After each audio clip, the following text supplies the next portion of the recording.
Good afternoon, Ames Chamber of Commerce members. This is Drew Camp, Director of Public Policy, here for our April 12th legislative update.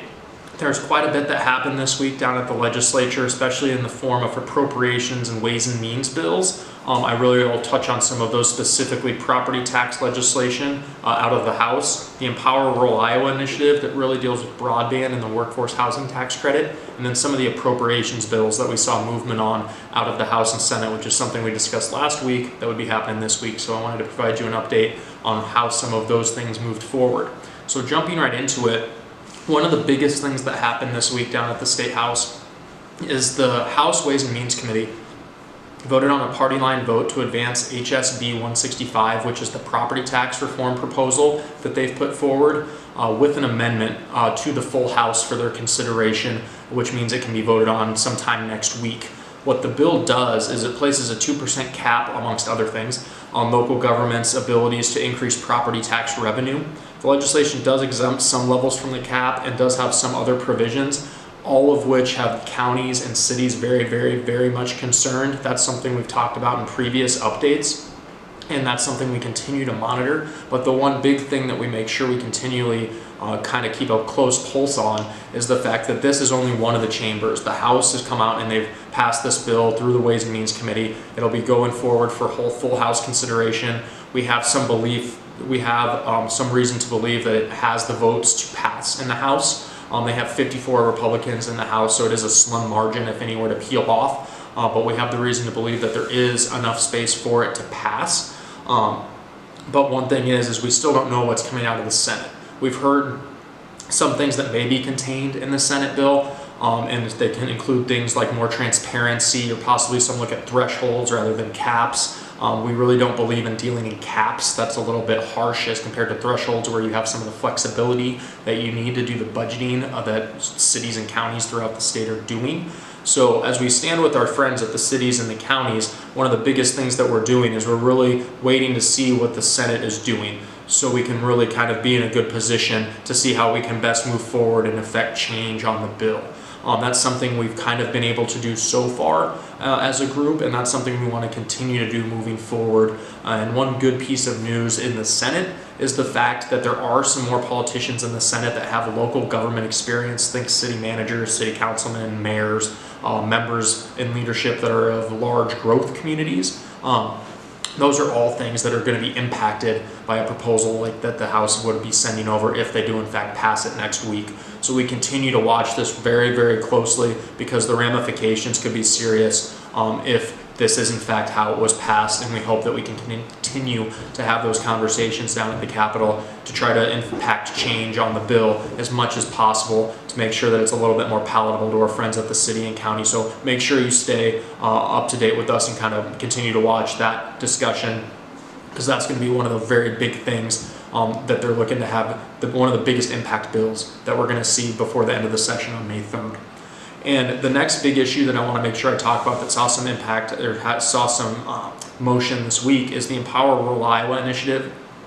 This is one of the priority bills of the governor and lieutenant governor, and that passed out of a House Ways and Means Committee on Wednesday afternoon, and it was amended, but it did pass by a strong bipartisan vote of 23-2, which is something a lot of the times on big bills like this you don't necessarily see. So we were happy to see that that was in fact the impact of that vote in the Ways and Means Committee, that of the 25, only 2 dissenting votes were there. Two things to kind of touch on is, I mentioned before that it really deals with the broadband expansion throughout the state and the workforce housing issues throughout the state.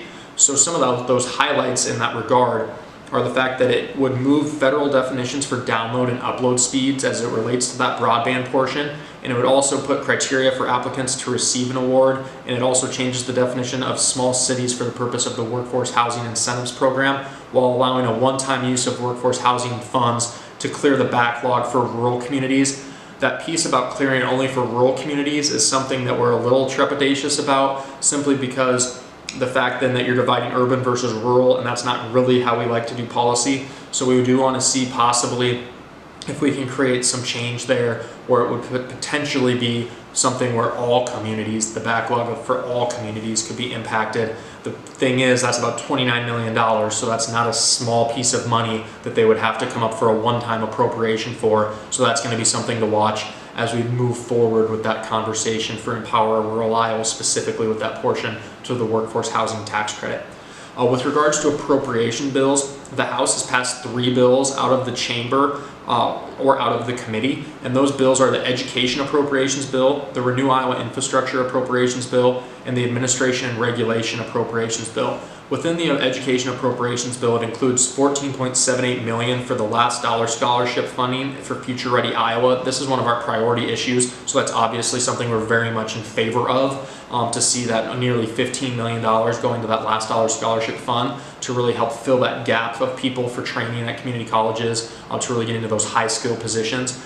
And it also passed the House by a full vote by the 100-member body by a vote of 58 to 38 on April 4th, and a Senate Appropriations Subcommittee will now consider the legislation. So it's now over on the Senate side after passing the House back on April 4th. But that really, the important piece there is to note that nearly $15 million for the last dollar scholarship funding for Future Ready Iowa.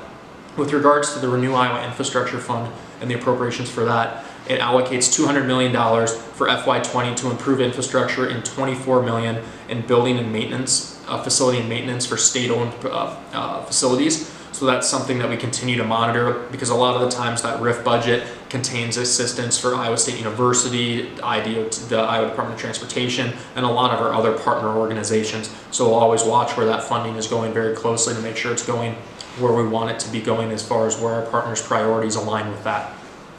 With regards to the Administration and Regulations Appropriations, that passed the House on Tuesday with a party line vote of 54 to 56. A few amendments were adopted, 54 to 46, that would add up to 100.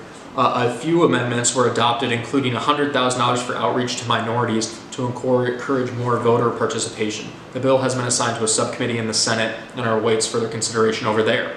Then on the Senate side, they've advanced the following appropriations bills. They've advanced the Agriculture and Natural Resources Appropriations Bill, the Judicial Appropriations Bill, and the Justice System budget. The Natural Resource and Agriculture Appropriations Bill passed the Senate on a party line vote of 32 to 18 on Monday.